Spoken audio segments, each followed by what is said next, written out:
Hola, estimados estudiantes, soy el pastor Alberto Isaac y aquí estamos en una nueva materia del libro de Apocalipsis. Vamos a ver este PowerPoint de manera rápida para profundizar en algunas cosas en este primer módulo de introducción al libro de Apocalipsis, para ver todo lo que vamos a revisar y profundizar en este tan hermoso, amplio y exquisito libro como es Apocalipsis. Vamos con lo primero. Entonces tenemos el género literario de Apocalipsis, y este libro pertenece al género literario apocalíptico.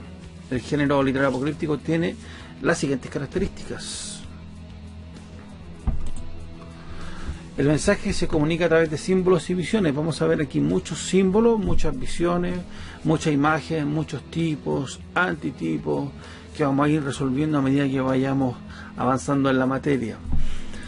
Además, la presencia de un mensajero celestial que declara o interpreta el significado de dichos símbolos.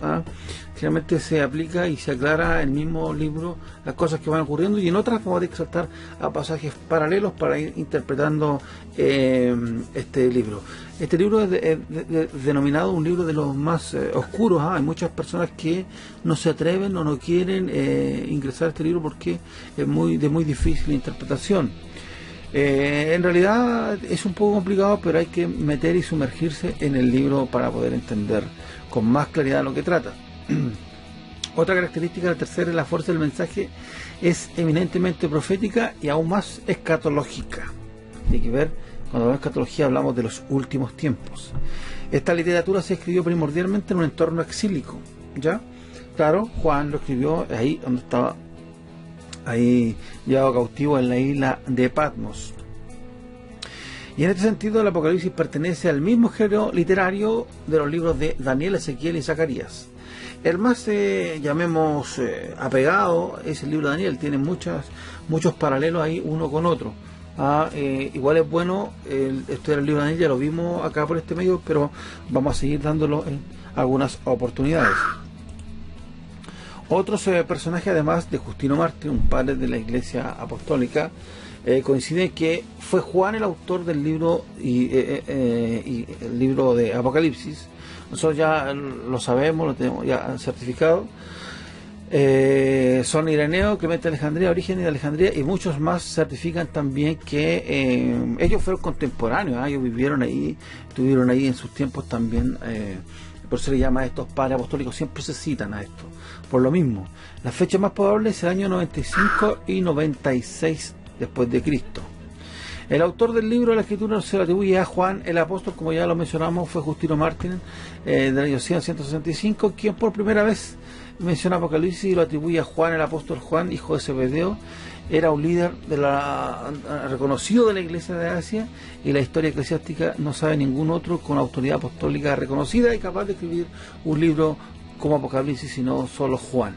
Ya aquí hay muchas cosas que se investigan, vamos a tratar de tocar varias, como la paternidad literaria, el estilo literario de cada uno.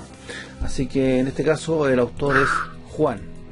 Vemos el propósito de este libro. El propósito es dar a conocer que Dios, como soberano, tiene el control de todas las cosas. Eso es importante entenderlo, hermanos, que Dios tiene el control de todas las cosas, aún en medio de las dificultades que pasemos en el mundo, en enfermedades, en las guerras, el rumor de guerra, en la maldad que viene creciendo, en la apostasía que viene creciendo, en todo lo que son las cosas malas, el enfriamiento, el amor de muchos se enfriará, todo lo que viene, esto como en los días de Noé al final, porque en realidad todo esto viene de mal en peor. No es que va a haber un avivamiento mundial como se habla muchas veces, sino que al contrario, dice como en los días de Noé. La Biblia habla constantemente de esta maldad que viene aumentando en los últimos días, pero a pesar de todo Dios tiene el control, porque Dios es soberano. Dios tiene el control, Dios hace como quiere, y aún de lo malo puede Él sacar algo bueno. Nosotros vemos que a pesar de todo, Apocalipsis muestra ahí a Cristo, a la iglesia triunfante. Al final lo vamos a ver, y Él tiene el control de todas las cosas. Entonces el propósito es dar a conocer que Dios tiene el control de todo, de todas las cosas, y que ha de consumar su plan y cumplir todas sus promesas, tanto a la iglesia como a Israel, a las naciones, y además de revelar a Cristo alentar y dar esperanza a los creyentes. No estamos sin esperanza, estamos con esperanza porque sabemos que un día le veremos cara a cara, un día estaremos con Él, a pesar de que partamos de esta vida, aunque porque lo más seguro es que cada uno de nosotros vamos a tener que morir, pero a pesar de todo, nosotros podemos estar tranquilos y confiados que estaremos con Él. Esa es la confianza que tenemos que tener nosotros. Si tenemos a Cristo, esa esperanza tenemos que tener, de que esta vida es tan corta, como yo decía a unos hermanos el otro día, nosotros, ¿qué más años? Nosotros éramos jóvenes, con fuerza, y vemos que la vida pasa tan rápido, y mucha gente vive como si fuera a vivir toda su vida aquí en la tierra, y nos damos cuenta que es tan rápida esta vida que un día vamos a enfrentarnos a Él cara a cara, y tenemos que tener esa confianza en medio de las dificultades, que Cristo es soberano y Cristo tiene el control. Los destinatarios. Bueno, aquí tenemos los destinatarios que históricamente el libro va dirigido primero a las 7 iglesias de Asia Menor, que habla de los capítulos 2 y 3. Pero basados en 1 y 3, puede decirse que el contenido del libro, en sentido general, va dirigido a todos los cristianos, principalmente a todos los cristianos. Ojo, que lo vamos a ver más adelante, qué significa, por ejemplo, lo que es las iglesias. ¿Por qué se llama 7? El 7 es un número completo, un número de perfección, un número de totalidad. Entonces, a pesar de su perfección, va dirigida a las 7 iglesias que tienen sus defectos también, que lo vamos a revisar allí. Pero 7 habla de plenitud, habla de totalidad, entonces va dirigido a la totalidad del pueblo cristiano. Vamos a ver algunos diferentes tipos de interpretación cuando lleguemos allí a estos capítulos 2 y 3, que algunos piensan que ya fue, otros que viene en el futuro, etcétera, etcétera. Vamos a analizar exegéticamente bien a qué se trata, pero va dirigido a todos los cristianos. Algunas escuelas de interpretación tenemos los preteristas. Los preteristas creen que todas las profecías del libro ya se cumplieron. Esa es una interpretación que algunos le dan, que ya se cumplieron, y ponen a la iglesia en la tribulación. Dicen ellos que todo se cumplió. Ahora aquí estamos hablando de cosas que vamos a ver más adelante, vamos a profundizar más adelante, pero para que tengan una idea global de lo que son los preteristas. Ellos dicen que todo se cumplió en la época de la persecución de la iglesia. El tema del libro es la victoria del cristianismo sobre el imperio romano. Ponen a la bestia, que es el imperio romano. El falso profeta es el sacerdocio que organizaba la adoración al emperador. Babilonia, que es igual a Roma. Las 7 copas son juicios finales contra Roma. El milenio, que no existe, solamente es simbólico. Y así tenemos también los futuristas. Entre los futuristas hay varios grupos de interpretación. Tenemos que tener en cuenta que los simples futuristas enseñan que los primeros 3 capítulos ya se cumplieron y que el resto se refiere al aparecimiento futuro de Cristo. Los futuristas extremos consideran que todo el libro se refiere a la segunda venida de Cristo y que los 3 primeros capítulos son una predicción referente a los judíos después de la primera resurrección. Y también de los futuristas están los tribulacionistas. Creen que la iglesia no será arrebatada al final de lo que describe el capítulo 3, sino que quedará sobre la tierra durante los 3 años y medio de la tribulación, y no será arrebatada sino hasta cuando suene la 7ª trompeta del 11-15.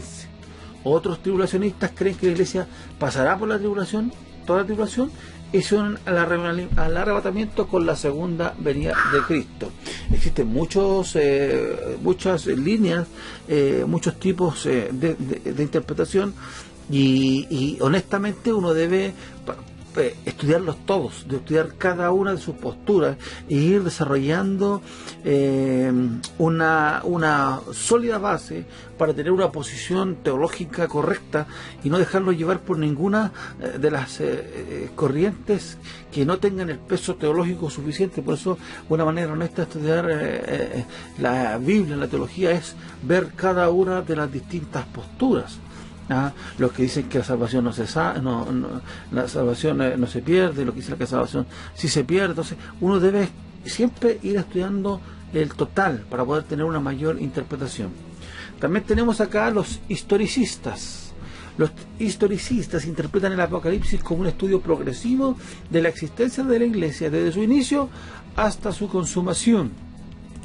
Las posiciones de los historicistas: tenemos que el primer sello, dicen ellos, se cumplió en la época de la prosperidad de la Iglesia dentro de la historia romana al año 100 a 200 después de Cristo. Del segundo al cuarto sello fueron desastres del Imperio Romano, el quinto sello en la época de la persecución de la Iglesia primitiva, el sexto sello en la revolución del cristianismo del año 313 al 400 después de Cristo, la primera y la cuarta trompeta en la caída del Imperio Romano del 400 al 476 después de Cristo, y la quinta trompeta es el surgimiento del islamismo. La sexta trompeta es el surgimiento del poderío turco. Los dos testigos son la Iglesia y la Bestia, la Iglesia y la Biblia, la Bestia y el poderío mundial del papado. La Bestia es el poderío mundial del papado. El falso profeta es la Iglesia apóstata en el poder. Babilonia es la Roma papal. La primera y la quinta copa son juicios que quebraron el poder papal, y la sexta copa en adelante todo es futuro y el milenio es solamente simbólico. Posiciones de los futuristas en general sostienen que el libro habla de eventos futuros inmediatos y remotos. Dice que los capítulos 2 al 3 son periodos de la historia de la Iglesia, del 4 al 19 es un periodo de 7 años ante la segunda venida de Cristo, los 7 sellos es un periodo de 7 años durante el cual reina el anticristo, las 7 trompetas son terribles juicios a los que es sometida la tierra, la bestia es el anticristo como dictador mundial, Babilonia es la sede del anticristo, las 7 copas son castigos durante el reinado del anticristo a la mitad de la tribulación, y el milenio son 1000 años literales en los cuales Cristo reina sobre la tierra. Es importante destacar hasta aquí, hermanos, que a lo mejor a algunos nos parece como esto es como una bomba, como que no entiendo, como que hay muchas fechas, como que no entiendo, pero vamos a verlo con más calma más adelante, a medida que vayamos desarrollando el libro, porque si uno lo lee así dice, oye, esto está como fuerte, como que no lo entiendo, pero lo importante es que usted tenga el eje central, ya vaya entendiendo algunas diferentes posturas que vamos a tener, que vamos a ir viendo, así que no se asuste. También tenemos aquí entre otros los idealistas. Ahora usted también puede profundizar en cada uno de ellos e investigar sus posturas también. Los idealistas se le niegan todo significado histórico o profético al Apocalipsis, y en lugar de eso lo ven simplemente como una presentación simbólica del conflicto entre el bien y el mal. O sea, todo para ellos es un símbolo, ¿ah? Como se habla mucho hoy en día, no, de la lucha, el bien y el mal, pero todo simbólico. Le restan ese poder a la Biblia y de la victoria final del bien aplicable a todos los tiempos y la época. Posiciones de los idealistas. También tenemos que hay unos que sostienen que el libro no trata de eventos históricos ni futuros, sino que es una representación gráfica de ciertas verdades religiosas que se realizan dentro de una iglesia. Sostienen que el libro plantea un conflicto constante y que el libro marca un conflicto en todos los tiempos, como la lucha entre el bien y el mal. La Biblia en Apocalipsis principalmente usa mucho simbología que también vamos a ir revisando a medida que vayan pasando la materia, los capítulos. Y tenemos primero del reino animal, tenemos los caballos, por ejemplo, los corderos, becerros, etcétera, etcétera, el león, ¿no es cierto?, los osos, águilas. Vamos a ir viendo a medida que van pasando. También tenemos del reino vegetal, vamos a hablar también, ¿no es cierto?, de los árboles, los frutos, las plantas. Vamos a ver de los fenómenos naturales, ¿no es cierto?, los rayos, los granizos, lluvia de fuego, etcétera, etcétera. Los instrumentos musicales también lo vamos a ver las trompetas, por ejemplo, las arpas.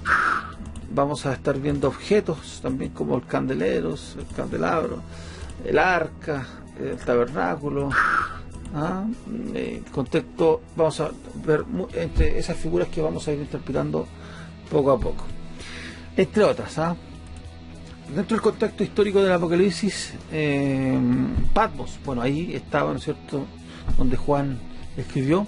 Esta está localizada en el mar Egeo al sureste de Éfeso. Aquí tenemos un mapa y por aquí podemos ver que está la isla de Patmos, donde escribió, exiliado allí en cautiverio, Juan.